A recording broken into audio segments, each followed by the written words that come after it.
अस्सलामुअलैकुम everyone, welcome कर रही हूँ मैं आपका इस क्लास में, क्योंकि आज से हमारी एक्चुअल क्लास स्टार्ट हो रही है। तो जो आप लोग जितने भी आप स्टूडेंट्स इस वीडियो को देख रहे हैं, तो आप वेब डेवलपमेंट यानी फुल स्टैक वेब डेवलपमेंट के प्रोग्राम का हिस्सा हैं। ठीक है, तो आज की जो हमारी क्लास है, पहले तो मैं तिलावत लगाऊंगी और इस क्लास को फिर स्टार्ट करेंगे।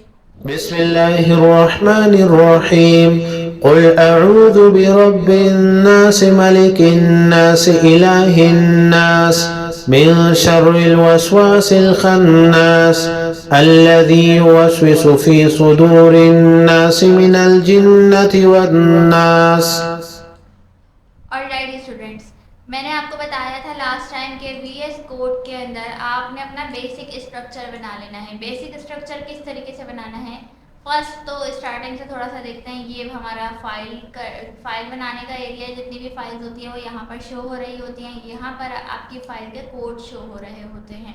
ठीक है, फाइल पे जाएंगे, ओपन फोल्डर पे करेंगे, अपना वो फोल्डर ओपन कर लें जो आपने लास्ट टाइम बनाया था हमारे फर्स्ट कोड का। मेरे पास ओपन है, बट अगेन से मैं सिलेक्ट करूँगी माय फर्स्ट कोड और आपके पास वो फोल्डर ओपन हो जाएगा। यहाँ पे उस फोल्डर का नेम आ रहा होगा और जो लास्ट टाइम आपने फाइल बनाई थी वो यहाँ पर शो हो रही होगी। उस फाइल को सिलेक्ट खुद ही ऑटोमेटिक सिलेक्ट हो जाएगी, बल्कि तो ऑटोमेटिक आपने जैसे इस पर क्लिक करना है फाइल वाले आइकन पे, ये हाइड भी हो जाता है और फिर अनहाइड भी हो जाता है। ओके, इस तरीके से। ओके जी, ये स्ट्रक्चर के बारे में थोड़ा सा पढ़ना था। स्ट्रक्चर कैसे आता है, एक्सक्लेमेशन मार्क जो 1 आपके कीबोर्ड में जहाँ पर है ना 1 के ऊपर बना हुआ होगा, देख लीजिएगा, और इंटर करेंगे तो ये बेसिक स्ट्रक्चर आपका बन जाएगा। देखिए, इसमें मैं थोड़ा सा आपको ये करूँगी कि आप स्ट्रक्चर में ही ना फंस जाएं। जाहिर है जब आपको ये बना के दे दिया गया है, बस आपको थोड़ी बहुत इसकी इन्फॉर्मेशन होनी चाहिए, जिस वजह से मैं आपको ये बता रही हूँ। डॉक टाइप HTML आपके HTML डॉक्यूमेंट की टाइप बताता है कि भाई आपके डॉक्यूमेंट की टाइप बताता है HTML डॉक्यूमेंट कि ये एक HTML डॉक्यूमेंट है।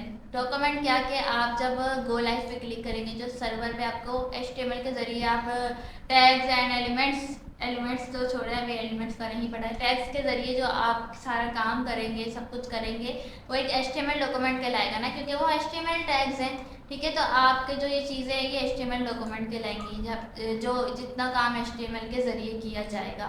ठीक है जी, इतना समझ लें। तो ये डिफाइन करने के लिए कि भाई ये HTML डॉक्यूमेंट है, ये HTML टैग ही देखें, ये HTML टैग है, और ये अलग से क्या आ रहा है इसको हम बाद में देखेंगे, बट ये बता रहा है कि इंग्लिश लैंग्वेज का यूज़ किया गया है। ठीक है, HTML डॉक्यूमेंट में। और इसके अलावा हेड टैग आप देख रहे हैं। टैग्स मैंने आपको बताए थे कि टैग्स ओपन होते हैं और क्लोज भी होते हैं। क्लोज होने का साइन ये होता है कि बैकस्लैश का यूज़ हुआ होता है।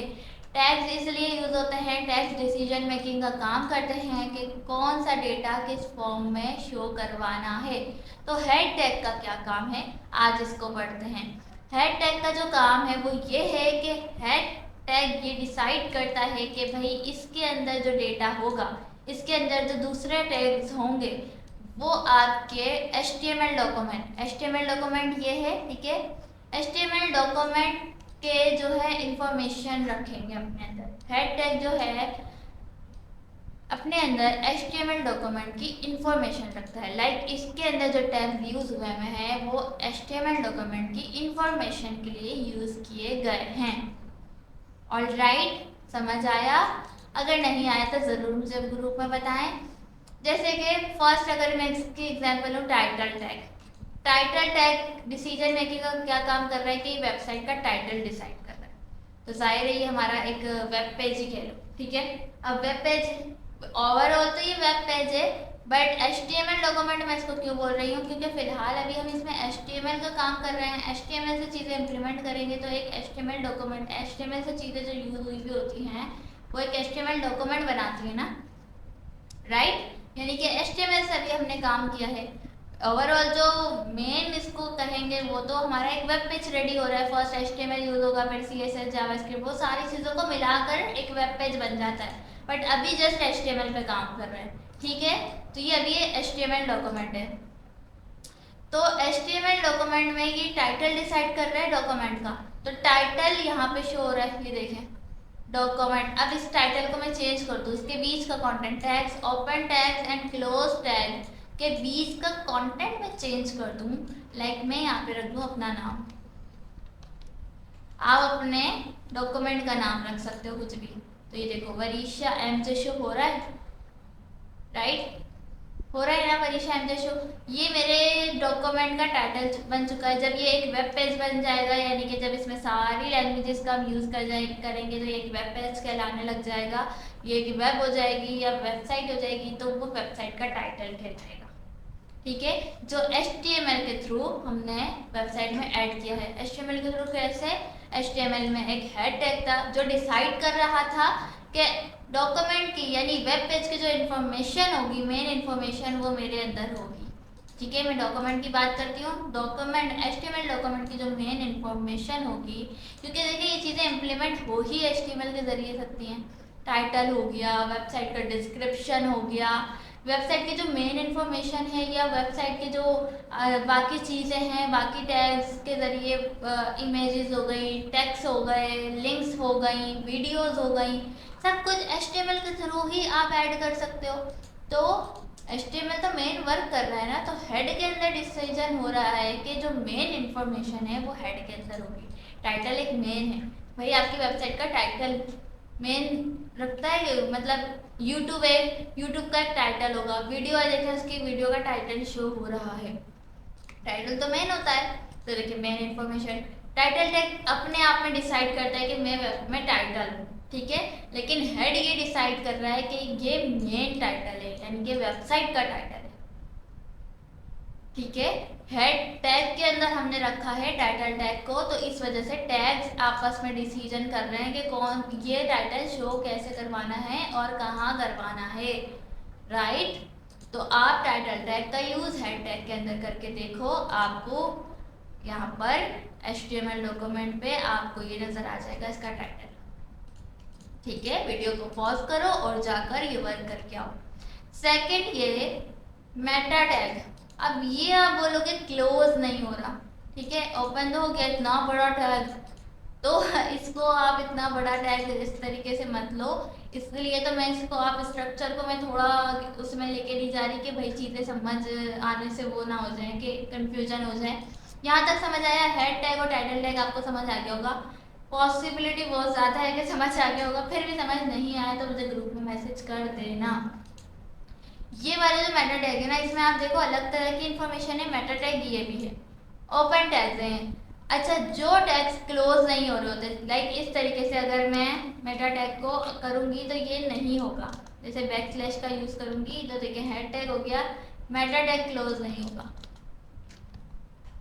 ठीक है, मेटा टैग क्लोज नहीं होता है, ये आपको क्लोज नहीं करना पड़ता। तो आपको ये बताना है कि जो टैग क्लोज नहीं होते वो क्या कहलाते हैं। ठीक है, जो टैग क्लोज नहीं होते वो कहलाते हैं सेल्फ क्लोजिंग टैग, वो अपने आप में ऑटोमेटिकली ही क्लोज हो रहे होते हैं, तो उनका कोई क्लोजिंग टैग नहीं होता। ठीक है, तो ये मेटा टैग क्या है, यहाँ पर देखें सेल्फ क्लोजिंग टैग है, इसका कोई क्लोजिंग टैग नहीं है, ये बात याद रखना। तो ये दोनों मेटा टैग क्या होते हैं कि ये भी एक अलग से डिसीजन मेकिंग का काम करते हैं, ये भी इंफॉर्मेशन रखते हैं अपने अंदर। ठीक है, हेड टैग वो है कि वेबसाइट की मेन इन्फॉर्मेशन रखता है, मेटा टैग ये वेबसाइट की इन्फॉर्मेशन रखता है, तो हेड टैग के अंदर इसलिए तो इसको यूज़ किया गया। टाइटल टैग भी एक इन्फॉर्मेटिव टैग है, ठीक है, तो मेटा टैग भी एक इन्फॉर्मेशन रखता है चीज़ों की, यानी कैरेक्टर सेट, यहाँ पर आप इसको सेट कर रहे हैं कि कैरेक्टर सेट, ठीक है, ये लिखा हुआ है, तो यानी कि आपकी वेबसाइट में जो है यूज़र के पास जो है टेक्स्ट जो है करेक्टली शो होना चाहिए, यानी HTML डॉक्यूमेंट में जो टेक्स्ट यूज़ हुए हैं, ठीक है, वो करेक्टली सेट होना चाहिए, यानी शो होना चाहिए। ऑलराइट, और ये वाला टैग इसलिए यूज़ किया गया है, आप व्यू पोर्ट देख रहे हो उसको, व्यू पोर्ट, ये टैग ये वाला मेटा टैग इसलिए यूज़ किया गया है। देखिए बेसिक स्ट्रक्चर ही ऑटोमेटिकली आ रहा है, आपको इस पर कोई काम नहीं करना, तो घबराना मत कि हमें खुद लिखना पड़ेगा ये वो, कुछ नहीं, ये तो मैं जस्ट समझा रही हूँ बेसिक स्ट्रक्चर। तो ये वाला जो टैग है वो आपका इसलिए यूज़ हो रहा है कि व्यू पोर्ट यूज़र के पास सही है, लाइक जिसकी डिवाइस में जब वेबसाइट ओपन हो तो उसकी डिवाइस के हिसाब से आपकी वेबसाइट जो है थोड़ी सी सेट हो जाए, उसको अजीब सी ना लग रही हो कि आपने अपनी डेस्कटॉप स्क्रीन के हिसाब से बनाई है और उसकी डेस्कटॉप स्क्रीन पे वेबसाइट अलग ही शो हो रही है, बहुत ज़्यादा चौड़ी नज़र आ रही है, बहुत ज़्यादा पतली नज़र आ रही है, तो ये इसलिए यूज़ किया जाता है कि भाई व्यू पोर्ट के हिसाब से ही वेबसाइट शो हो, यानी कि डेस्कटॉप स्क्रीन के हिसाब से ही, डिवाइस स्क्रीन कह रहे हैं, कोई भी डिवाइस यूज़ हो रही है उसकी स्क्रीन के हिसाब से वेबसाइट शो होनी चाहिए। ठीक है, तो इंफॉर्मेटिव टैग है, यानी कि इम्पोर्टेंट टैग है, ये डिसीजन मेकिंग का काम कर रहे हैं आपके वेब पेज का। ओके, तो इसमें मेटा टैग ही यूज़ होता है डिस्क्रिप्शन के लिए भी, कि आपको वेबसाइट का डिस्क्रिप्शन देना है, आपको वेबसाइट की चीज़ें नज़र आ रही होती हैं जो मेन आपकी वेबसाइट की, कोई भी वेबसाइट सर्च करें, लाइक मैं यहाँ पर सर्च करती हूँ, कौन सी वेबसाइट सर्च करनी चाहिए, मैं यहाँ पर लग्जेज सर्च करूँ, लग्जेज कोई सी भी सर्च कर लेते हैं, तो ये देखें यहाँ पर इनका कोई डिस्क्रिप्शन होगा, लग्जेजिजा, यहाँ पे देखें पूरा एक डिस्क्रिप्शन लिखा हुआ है, ये टाइटल है, सब कुछ आ रहा है, डिस्क्रिप्शन आ रहा है, तो इस तरीके से ये जो मेन डॉक्यूमेंट में शो नहीं हो रहा है, यानी ये वाइट बॉडी जो आपको नज़र आ रही है इस पर तो शो नहीं हो रहा है, ये अलग से आपको एसईओ पे काम आ रहा है, सर्च इंजन, ये सर्च इंजन है ना हमारा, तो यहाँ पे काम आ रहा है, तो ये सारी चीज़ें उस टाइम पे हम डिसाइड कर रहे होते हैं, हेड टैग की वेबसाइट की मेन इन्फॉर्मेशन डिसाइड करता है, और बॉडी टैग वो होता है, बॉडी टैग में हम अपना मेन काम करेंगे सारे इम्प्लीमेंटेशन का, यानी कि हेडिंग हो गई, पैराग्राफ हो गया, इमेजेस हो गए, लिंक्स हो गए, वो सारी चीज़ें बॉडी टैग में यूज़ करेंगे, क्योंकि बॉडी टैग जो होता है आपका विजिबल करवाता है चीज़ों को, यहाँ पे ये वाइट बॉडी नज़र आ रही है, यहाँ पे हेड टैग कुछ विजिबल करवा रहा है, यहाँ पे व्यू पोर्ट डिसाइड किया गया है, कैरेक्टर सेट डिसाइड किया गया है, यहाँ पे कुछ भी शो नहीं करवा रहा है, तो वो हेड टैग की वेबसाइट की मेन इन्फॉर्मेशन है, जो आपके हेड में होता है वो नज़र थोड़ी आता, आपकी जो बॉडी है वो मेन है ना, कि वो नज़र आ रही है कि आप हो, एक पर्सन हो, लेकिन आपके दिमाग में क्या चल रहा है वो थोड़ी नज़र आ रहा। ओके, सो आपके हेड और आपकी बॉडी, वेबसाइट का हेड समझ लो और वेबसाइट की बॉडी समझ लो, फिलहाल ये HTML डॉक्यूमेंट है तो उसका हेड समझ लो और बॉडी समझ लो। होपफुली यहाँ तक समझ आ गया होगा, लेकिन जो भी प्रॉब्लम है, मैंने आपको मेन स्ट्रक्चर जो है, जो बेसिक स्ट्रक्चर है वो डिफाइन कर दिया है। अब मैं बात करूँगी हेडिंग की, पहले नोट्स में चल लेते हैं, नोट्स में क्या लिखा हुआ है। नोट्स में बेसिक स्ट्रक्चर के बारे में मैंने इतना डिफाइन नहीं किया हुआ, ताकि पढ़ने वाला परेशान ना हो जाए।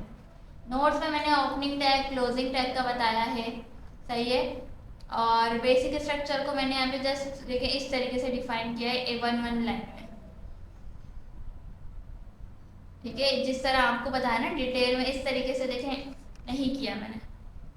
सो यहाँ पे आप थोड़ा सा पढ़ लेना, tell the browser that is an HTML5 document, you should always include this is the root element of the HTML page, everything HTML देखें ये रहा ना, HTML यहाँ से स्टार्ट हो रहा है, बिल्कुल एंड पे ख़त्म हो रहा है, तो ये रूट है, यानी कि इसके अंदर ही हेड और बॉडी आ रहा है। HTML पहले HTML टैग आ रहा है, वो तो डॉक्यूमेंट की टाइप डिसाइड कर रहा है, HTML का डॉक्यूमेंट है, ठीक है, फिर हेड HTML के अंदर हेड और बॉडी आ रहा है, ठीक है, तो मेन काम कर रहा है HTML, फिर हेड है, the section contains information about the HTML document like the title and appears in the browser tab, it's not displayed directly on the page. ये चीज़ें आप पढ़ लें या स्क्रीनशॉट लेकर रख लें, ठीक है, आपको समझ आ जाएगा। Body the section contains the content that is visible to the user, मैं सब कुछ आपको ऑलरेडी बता चुकी हूँ, मैंने 119 में ये डिफाइन कर दिया है, ताकि आप लोग जो हैं, अच्छा इस कोर्स का नाम देख लें, कोड टू क्रिएशन नाम है, मैं आपको इस आपने फोल्डर जो खोला होगा, जो लिंक आपको मिलती है, उस फोल्डर का नाम भी कोर्स टू क्रिएशन है, code to creation, sorry. Okay, अब मैं आपको थोड़ा सा यहाँ पर टैग्स एंड एलिमेंट का फ़र्क बताऊंगी, फिर हम हेडिंग की तरफ चलेंगे, HTML हेडिंग्स, ठीक है, हेडिंग सेट करना सिखाएंगे। देखिए आपने बल्कि हेडिंग के जरिए दिखाते हैं, मैंने बताया टैग्स क्यों यूज होते हैं, डेटा को अलग अलग फॉर्म में डिसाइड करने के लिए। टाइटल टैग ने टाइटल बना के दे दिया वेबसाइट का। अब हेडिंग के लिए इस तरीके से नहीं लिखेंगे tag, heading tag angle brackets open किया, एंगल ब्रैकेट क्लोज कर दिया, तो ये हेडिंग टैग हो जाएगा, नहीं। हेडिंग के लिए स्पेशल टाइप का आपको मिलेगा, आपको H1 का यूज़ करना पड़ेगा, H1 हेडिंग 1, यानी कि हेडिंग 1। अब H1 आप यूज़ करोगे ना, तो ये आपकी मेन हेडिंग कहलाती है, 1 यानी मेन हेडिंग। उसके आपने ज़ाहिर पेपर जब आप एग्जाम्स वगैरह लिखते हैं या कोई क्या कहते हैं राइटिंग करते हैं, तो आप हेडिंग यूज़ करते हैं, फिर सब हेडिंग यूज़ करते हैं, फिर उसका पैराग्राफ लिखते हैं, राइट। तो H1 क्या होती है, अगर आपको वेबसाइट में कहीं भी अपनी मेन हेडिंग डालने की ज़रूरत पड़ जाए तो आप H1 का यूज़ करें, ठीक है। वरना सब हेडिंग के लिए H2 होता है, H3 भी होता है, इसके बारे में बताऊंगी मैं। मेन हेडिंग डालने के लिए H1 का यूज़ करें। बॉडी के अंदर, बॉडी टैग के अंदर यूज़ कर रही हूँ मैं, इतना याद रखना, ठीक है। मैं इसको जूम कर लूँ, बॉडी टैग के अंदर मैं यूज़ कर रही हूँ मेन हेडिंग H1, ठीक है। कैसे, एंगल ब्रैकेट्स करके। अच्छा, VS कोड में तो आप सिर्फ डायरेक्टली H1 भी लिखेंगे ना, इंटर करेंगे, वो अपने आप में एक टैग बना देगा। बट मैं आपको कहूँगी फिलहाल प्रैक्टिस के लिए एंगल ब्रैकेट्स के साथ आप करें, ताकि आपको पता चल जाए कि टैग्स आपने राइट कैसे करने हैं। अपने साथ चीटिंग ना करें, एटलीस्ट के शॉर्ट कीज तो ज़रूरी है, बट आपको चीज़ों को पहले पता चल जाए, फिर आप शॉर्ट कीज यूज़ करें। पहले एक बार प्रैक्टिस तो हो जाए ना, तो एंगल ब्रैकेट्स लगाकर इस तरीके से H1 करना, ताकि आपकी प्रैक्टिस हो जाए। एक दो दफ़ा करके देखो पहले, फिर आप भले शॉर्ट की यूज़ कर लेना। H1 ओपन हो रहा है और क्लोज हो रहा है, राइट। इसके बीच में मैं कोई भी कंटेंट दूंगी तो ये H1 डिसाइड कर देगी इस कंटेंट को शो कैसे करवाना है। यानी कि मैंने ये मेन हेडिंग के लिए यूज़ किया है, तो ये मेन हेडिंग शो करवाएगी वेबसाइट की। जैसे कि मैं वनीशा यहाँ पे नाम लिखती हूँ और Ctrl+S करती हूँ, अपने डॉक्यूमेंट में जाती हूँ, मैंने लाइव सर्वर खोल लिया था, तो आप ये देखें, ये मेन हेडिंग शो करवा रही है वेब पेज पे, राइट। आपकी मेन हेडिंग आ गई है, कॉन्ग्रेचुलेशन। जल्दी से जाओ अपनी मेन हेडिंग डाल के आओ, ताकि कुछ तो किया है ना अपने लिए यहाँ पर वेबसाइट बनाने के लिए। H1 है। अब मैं अगर same as it is enter करके इस बॉडी टैग में आप मल्टीपल टैग्स का यूज़ करते हैं, ठीक है। सिर्फ एक दो टैग्स का यूज़ नहीं करते, बहुत सारे टैग्स का आपका एक होता है ना ग्रुप जो होता है, वो सारा बॉडी टैग के अंदर होता है। H1 हो गया। अब मैं same as it is H2 का यूज़ करूँ, मैंने बताया H2 होगा सब हेडिंग के लिए। सो मैं कुछ भी यहाँ पे यूज़ कर दूँ, मैं सब हेडिंग लिख देती हूँ, ठीक है। आप कोई भी कंटेंट इस टैग्स के बीच में तो कंटेंट की आपकी मर्जी का होता है, ठीक है। टैग्स जो है वो रूल्स के मुताबिक होते हैं कि H1 अगर आप यूज़ कर रहे हो तो वो है मेन हेडिंग शो करवाएगा, H2 यूज़ कर रहे हो तो वो सब हेडिंग शो करवाएगा। तो ये देखिए, मेन और सब हेडिंग में फ़र्क है। तो ये मेन हेडिंग है, ये सब हेडिंग है।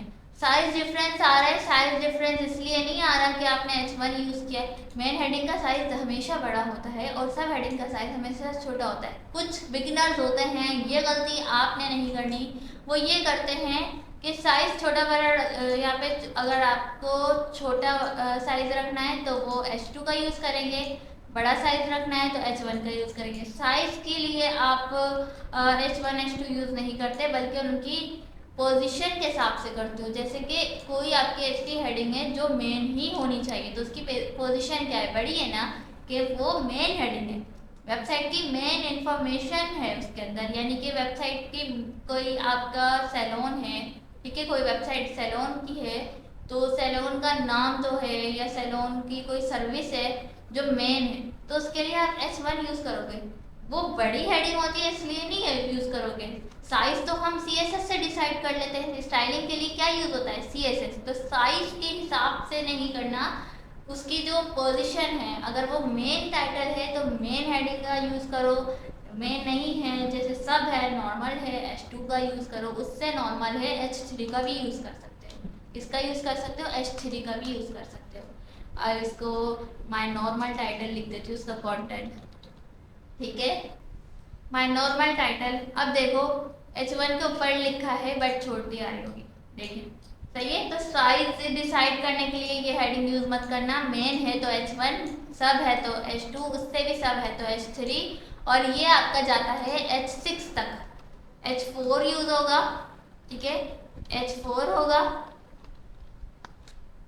हेडिंग 4, H5 भी होगा। यानी कि सबका सब, यानी ये समझ लो कि आप पोजीशन जिस हेडिंग की जितनी हो। कॉमनली जो बताऊँ वो H3 तक होता है, ठीक है। कॉमनली जो यूज़ होता है H3 तक होता है, H4 तक भी कोई इतना नहीं जाता, बट चलो H4 तक से जाते हैं। H5 और H6 तो नज़र नहीं आते, बहुत कम नज़र आते हैं, ठीक है। और ये आपकी हेल्प भी करता है कि सर्च इंजन में SEO क्या होता है वो मैं आपको बताऊंगी, ठीक है, सर्च इंजन ऑप्टिमाइजेशन। लेकिन इस वर्ड की तरफ समझ लो मैंने कुछ बोला ही नहीं, इग्नोर कर दो। अभी हेडिंग देखो, H5, H6, हेडिंग 6, हेडिंग 5। तो अपनी अपनी पोजीशन ले लेगा ये कि भाई हमारी इसकी पोजीशन बहुत कम है, तो ये छोटा सा दिख रहा है। H5 की पोजीशन साइड आप अपनी तरफ से डिसाइड कर सकते हैं। जैसे कि CSS से मैं H6 का साइज सबसे बड़ा रख सकती हूँ, लेकिन उसकी पोजीशन हमेशा कम होगी। आपने ब्राउज़र को बता दिया है कि ये इतनी इम्पोर्टेंट हेडिंग नहीं है।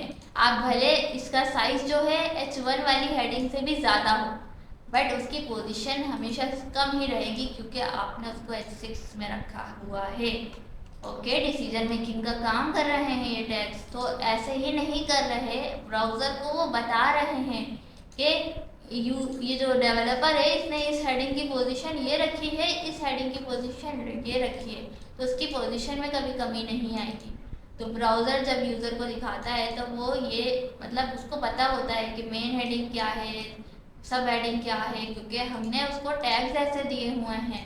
ठीक है, ऑलराइट। तो जब भी आपको मेन हेडिंग यूज़ करनी हो आप H1 का यूज़ करो। अब जल्दी से जाओ और H1 से लेके H6 तक मुझे लिख कर दिखाओ। ये देखो मैंने आपको यहाँ पे headings are used to structure and organize the content of a web page. They act like titles and sub titles in a book और डॉक्यूमेंट। बॉडी के अंदर जो वो वाला जो टाइटल था वो तो वेबसाइट का मेन टाइटल जो होता है वो था।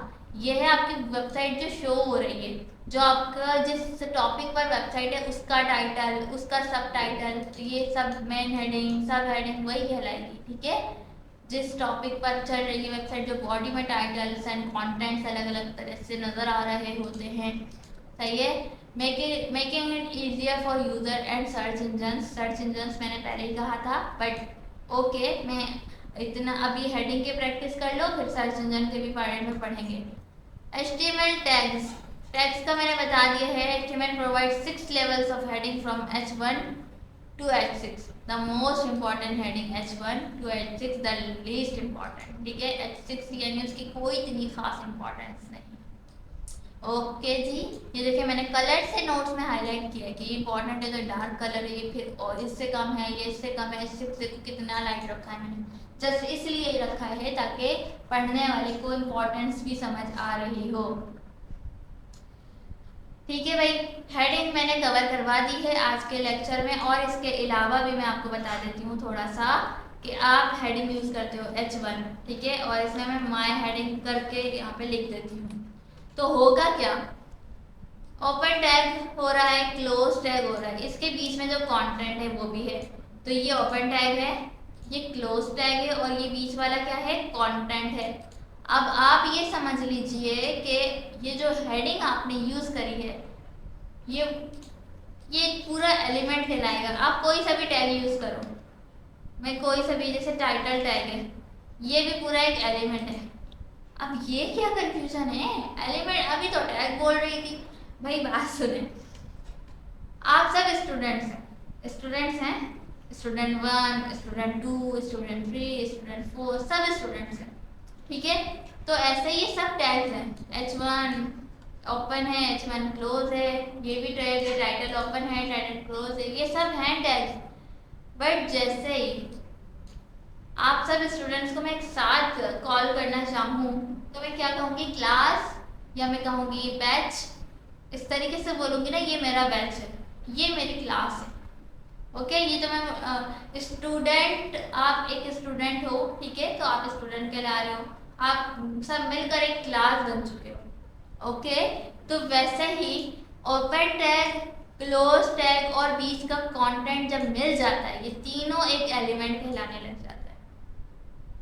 ऑलराइट, तीनों जब एक ग्रुप हो जाती हैं, यानी कि H1 की बात नहीं कर रही मैं, यानी कि फर्स्ट टैग जो ओपन हो रहा है, यहाँ पे भी टाइटल देख लो, ओपन हो रहा है, क्लोज हो रहा है, उसके बीच का कंटेंट है, जब ये तीनों एक साथ हो जाते हैं तो ये एक एलिमेंट कहलाने लगते हैं। ओपन टैग, क्लोज टैग और कंटेंट का ग्रुप जो है एक एलिमेंट कहलाता है। What is element, what is tag and what is element, इसका आंसर मुझे ग्रुप में चाहिए और लाजमी चाहिए। मैं भी देखना चाहती हूँ कितना डाउट क्लियर हुआ है आपका, चाहे उर्दू में दो चाहे इंग्लिश में दो, जस्ट डिफाइन ज़रूर करो। ठीक है, टैग्स क्या होते हैं? डिसीजन मेकिंग का काम कर रहे होते हैं। टैग्स ओपन भी होते हैं, टैग्स क्लोज भी होते हैं। ठीक है, आप किस शक्ल में, किस फॉर्म में अपना कंटेंट डिस्प्ले करवाना चाहते हो, वेब पर, वेब पेज पर, HTML डॉक्यूमेंट पर, वो डिसाइड करते हैं टैग्स। ठीक है, कौन सा टैग यूज हो रहा है। और जो आपके एलिमेंट्स होते हैं वो ग्रुप होते हैं टैग्स एंड कंटेंट का। ठीक है, open tag, close tag and बीच के कंटेंट का ग्रुप क्या कहलाता है? एलिमेंट कहलाता है। अब अपने वर्डिंग में इसको डिफाइन करके मुझे जल्दी से दिखाओ। ठीक है, हेडिंग की प्रैक्टिस करनी है। H1 से लेके H6 तक हेडिंग की प्रैक्टिस करनी है। और जब जब मैं बोलती हूँ मुझे स्क्रीनशॉट भेजा करो, तो ऐसे मोबाइल से पिक्चर लेके ना भेजने के बजाय आप ऐसा कर लो कि web page, sorry, WhatsApp web open कर लो अपने यहाँ पर डेस्कटॉप पर। ठीक है, और उसको स्कैन कर लो अपने मोबाइल से। उसके बाद क्या करो, विंडो शिफ्ट एस, तो क्या होगा, आप उसका इस तरीके से स्क्रीनशॉट ले सकते हैं और वो आपके सेव हो जाएगा। ठीक है, आप ऑटोमेटिकली सेव हो जाते हैं, आपको मिल जाएगा यहाँ पिक्चर्स वगैरह में। मेरे पास यहाँ पर आता है, पिक्चर्स में आता है।